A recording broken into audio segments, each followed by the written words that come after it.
yang sedang sakit diberikan kesabaran, ketabahan, kesembuhan dan Allah Taala, yang telah kembali ke rahmatullah diterima di sisi Allah SWT.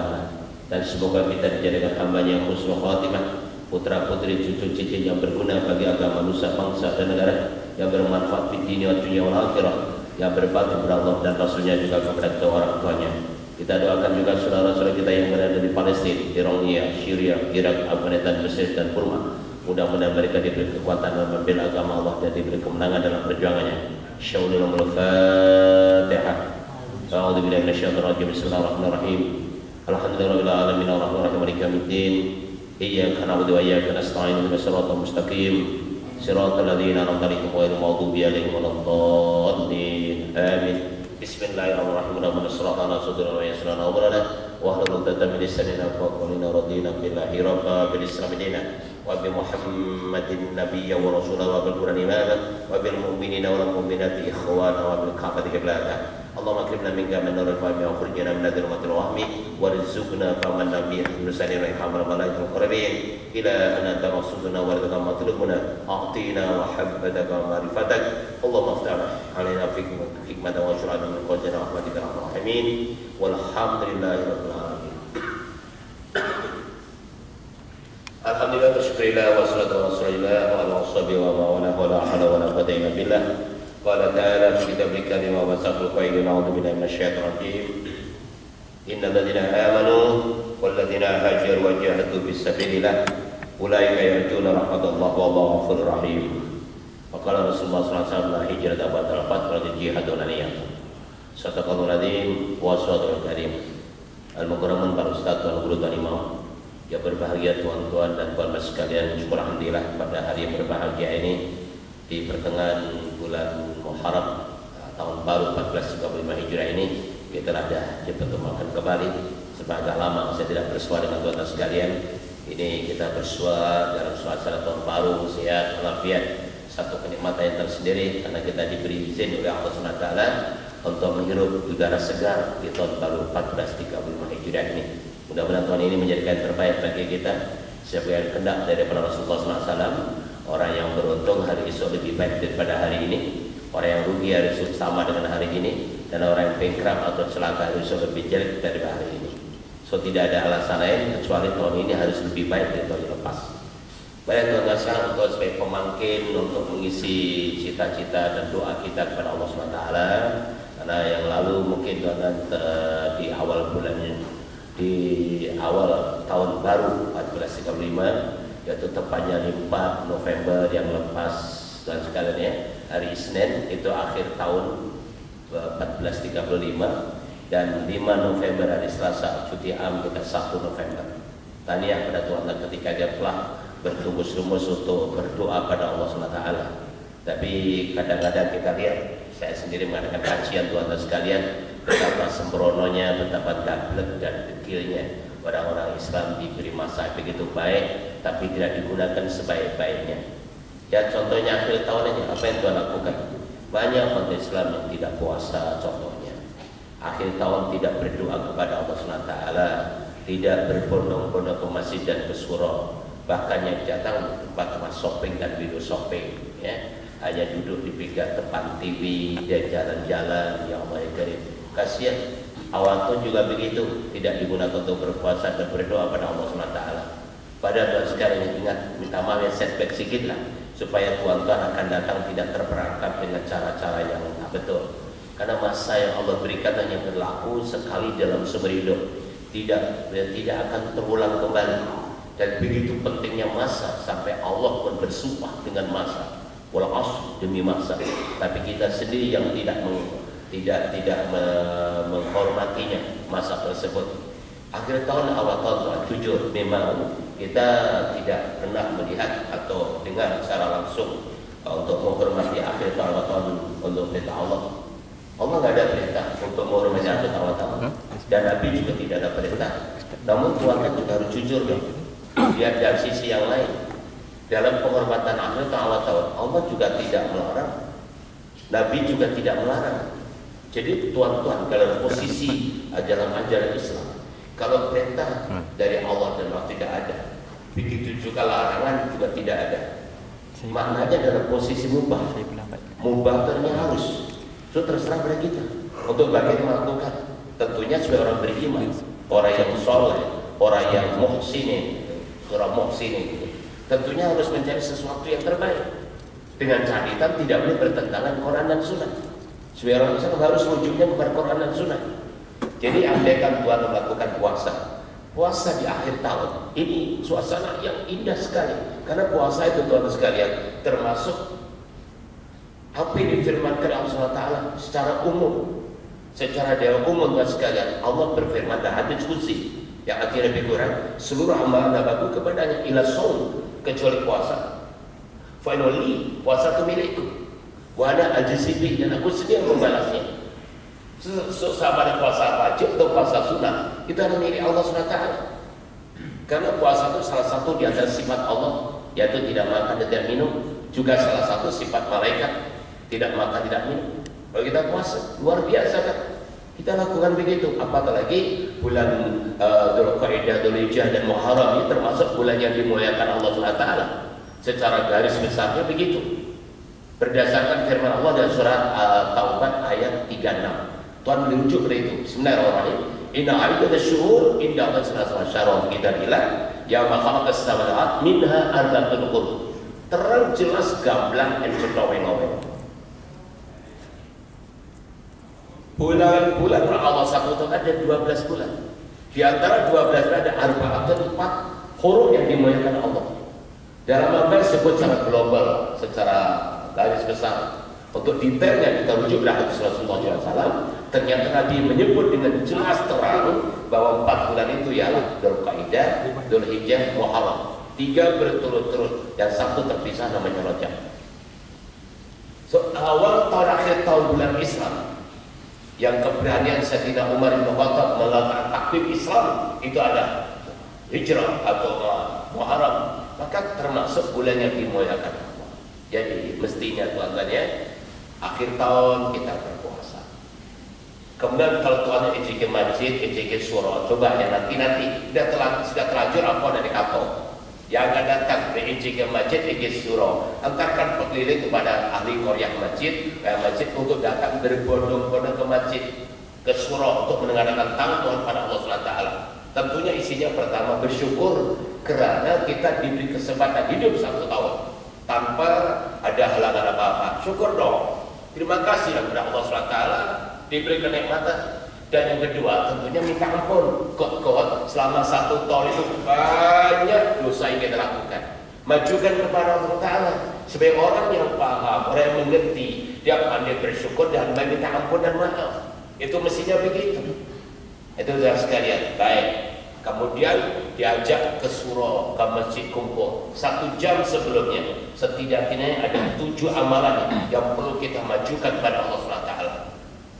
Saya ingatkan lagi, 7 amalan jangan cek pertempuran sunnah. Pertama, dilihat dari para ulama-ulama, yaitu membaca surah Yasin. Kenapa surah Yasin? Karena surah Yasin itu guys sekalian, kalau kita buka tafsir Hamawi, disebut di mana Rasulullah bersabda, Yasin itu qalbul Quran, hatinya Al-Quran. Dan sesiapa membaca surah Yasin 1 kali, itu nilainya sama dengan khatam Quran 10 kali. Ini luar biasa. Dan hati yang sama menyebutkan membaca surah Yasin, Allah beri 10 doa mustajab, doa yang makbul.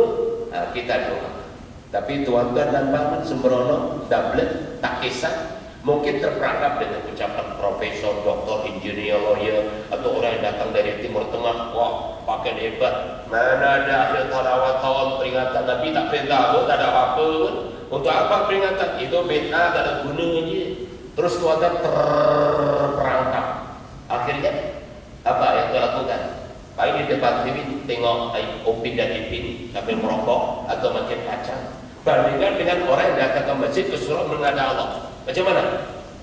Ya walaupun begitu tuan, tidak Nabi bersabda begitu kan, al ulama warasatul anbiya. Ulama itu pewaris para nabi. Itu Nabi yang sendiri yang bersabda. Jadi dengan catatan tadi lah, jangan bertentang Quran dan Sunnah.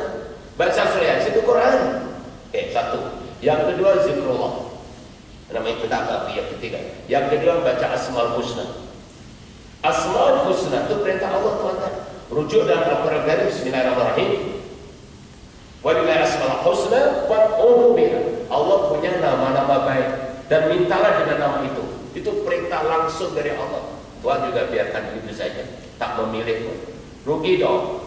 Padahal kalau seandainya di masjid di surau bergema, apalagi kalau pihak kerajaan mengarahkan semua TV, TV kerajaan atau swasta, radio kerajaan swasta, semua 1 jam sebelum kutub akhir tahun tarik bergema memaukur asmaul husna dan doa. Wah, luar biasa terdengar baca al-sunnah. Semua membaca nas'aluka ya man huwallahu alladzi la ilaha illa huwar rahmanur rahim ila akhirih. Masya Allah, luar biasa bahkan. Lepas itu minta kepada Allah SWT karena Allah memerintahkan supaya berdoa dengan asmaul husna. Itu amal yang kedua. Yang ketiga, kita zikir. Zikir juga perintah Allah, tuan-tuan. Zikir itu banyak sekali ayat memerintahkan dengan zikir ini. Salah satu di antaranya Tuhan berujuk dalam surat Al-Baqarah 152. A'udzubillahi minasyaitonir rajim. Fadhkuruni adzkurukum. Baiklah, ingatlah kepadaku, aku mesti ingat pada kalian. Juga dalam surat Ali Imran 190. A'udzubillahi minasyaitonir rajim. Liulil albab alladzina yadhkuruna qiyaman wa qu'udan wa 'ala junubihim. Orang yang berpikiran waras, orang berjiwa besar, orang yang look forward, orang positive thinking, orang-orang yang selalu menyebut nama Allah dalam posisi berdiri atau duduk dan baring. Posisi berdiri diartikan oleh ulama muktabar, sedang ekonominya established, bonafide, popular, glamour. Allah yang disebut. Duduk ada sudah pensiun, sudah pensiun, sudah pensiun, sudah kurang terkenal. Allah yang disebut. Bahkan baring artinya sudah perlai, sudah lumpuh. Allah yang disebut. Subhanallah. Dan apalagi kalau di negara kita kebayang yang terkenal dengan zikir munajat, ya sama-sama bersama bergema di masjid dan di surau. Allah, alhamdulillah, la ilaha illallah, Allahu akbar. Subhanallah. Salah satu antaranya, tubna ilallah, wa rajana ilallah, wa nadimna ala ma fa'alna. Tubna, kami bertobat kepada Allah, waraja'na ila Allah, dan kami kembali kepada Allah, wa nadimna ala ma fa'alna, dan kami menyesali Allah di atas dosa-dosa yang telah kami lakukan. Subhanallah, bagusnya tuan-tuan. Nah, ini yang ketiga. Yang keempat, baca salawat Nabi. Salawat juga perintah Allah. Tiap-tiap Tuhan hari Jumat, Tuhan Bilal sebelum mengiringi imam naik mimbar akan dibaca ayat ini. Atau dalam khutbah kedua yang dibaca Tuhan imam, A'udzubillahi minasyaitonir rajim. Innallaha wa malaikatahu yusholluna 'alan nabi ya ayyuhalladzina amanu shallu 'alaihi wa sallimu taslima. Jelas Allah dan malaikat bersalawat karena Allah perintahkan kita supaya salawat. Nah, itu yang ke-5, yang ke-4. Yang ke-5, baca apa? Ya, Al-Ma'surah.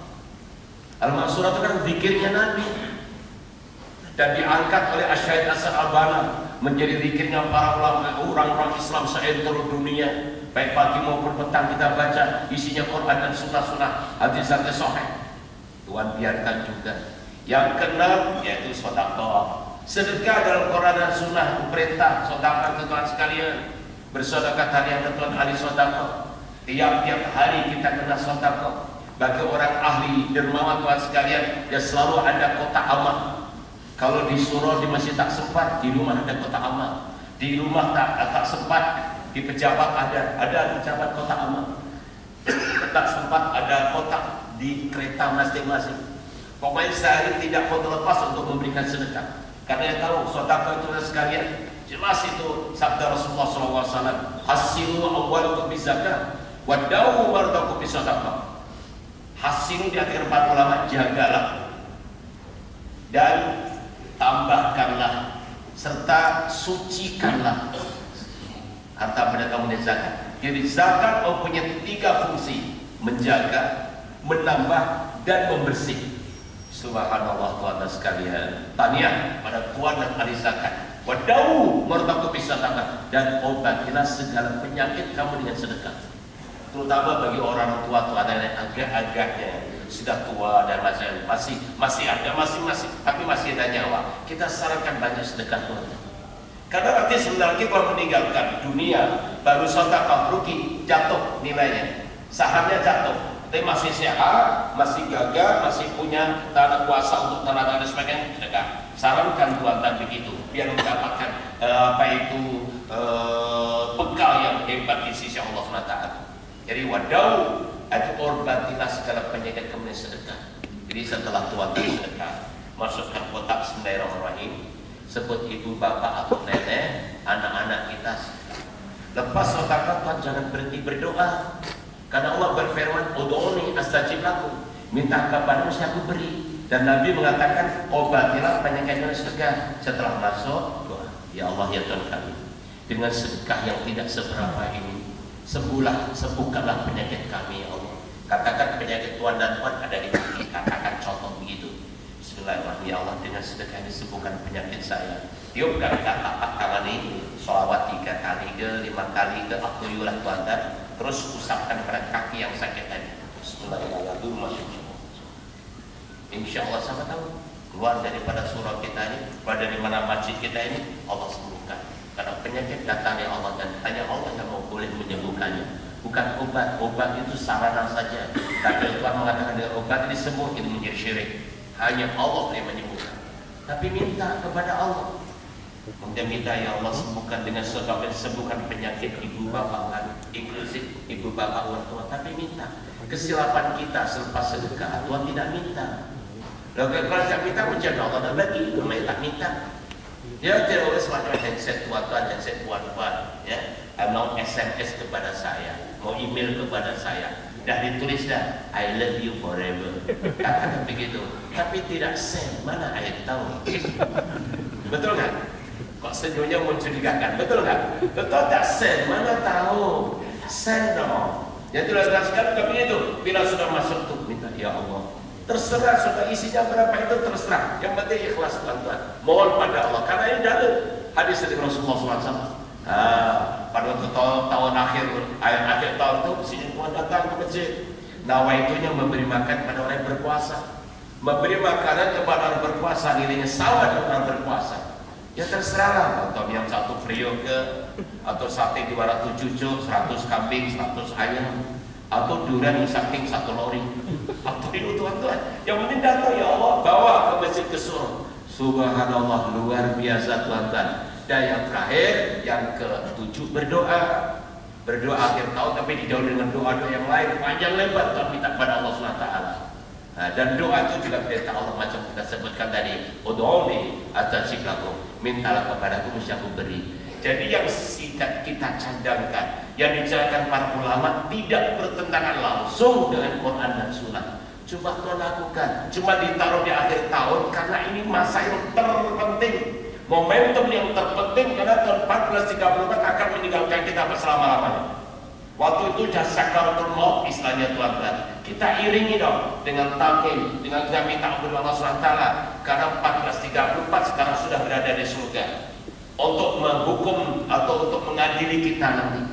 Alangkah bahagianya kalau tuan-tuan sekalian tahu dan berkata, ya Allah, saya terima kasih kepada Engkau karena diberi kesempatan hidup 1 tahun di dunia.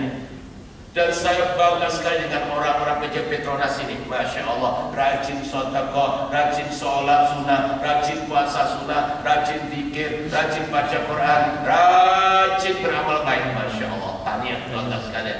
Tapi alangkah celakanya kalau tahu tidak mengatakan, ya Allah aku sedih, hidup setahun aja di dunia, bekerja terus-terusan, degil-degil, double, saya naik dewe. Puasa tak mau, sholat tak mau, zikir tak mau, jangan. Apa dari kata? Itu ada komplain sebenarnya siapa? Dan ini kebenaran. Maka itu tanya ya, akan datang lagi kalau di surau, di masjid tidak ada aktiviti. Tuan sebagai pemegang decision maker pada keluarga Tuan, karena Anda adalah presiden dan rumah tangga, lakukan yang terbaik. Jangan yang terburuk macam ini. Kasihan. Orang kafir aja menghadapi akhir tahun dengan sanggup mengeluarkan jutaan ringgit tuan-tuan, menajam mana-mana untuk konser, untuk merconnya, untuk bunga apinya, mana-mana dataran penuh. Yang ditentang pula muda-mudi Islam pula. Bukan muda-mudi itu, waktu pun datang semua. Joget jam 12 siap selesai, atau jam 1 selesai, diizinkan 1. Lepas itu yang tua aja yang balik, yang muda-mudi mengawan. Akhirnya besok pagi apa yang dipikirkan sekali, ya Allah banyaknya sampah, isinya kondom dan botol arak. Tepat 31 Agustus, perut gadis-gadis kita udah gede-gede itu, udah besar-besar. 16 September hari Malaysia ada lahir. Laporan dari Jabatan Pendaftaran Negara, Ustaz, sekian puluh ribu yang lahir tanpa taraf, tanpa mak, tanpa ayah maksud saya. Coba bayangkan sekalian. Dan 95% anak orang lain, anak orang Islam. So what happened?